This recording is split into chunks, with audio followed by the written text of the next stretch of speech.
Veľa ľudí sa ma pýta, čo sú to jahelné pukance a ako si ich pripravujem alebo ako si ich pripraviť. Tak toto sú jahelné pukance. Vyzerajú asi takto. Čo si ako burizony.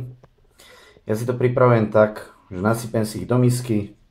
Vymixoval som si nízkotučný tvaroh s trochou proteínu. Keď mám mať menej bielkovín, tak si tvaroh vymiešam len s nejakou príchuťou. Dal som si tam aj ľad, pomixoval som si aj ľad, troška vody, až to je riedke, zalejem a jem.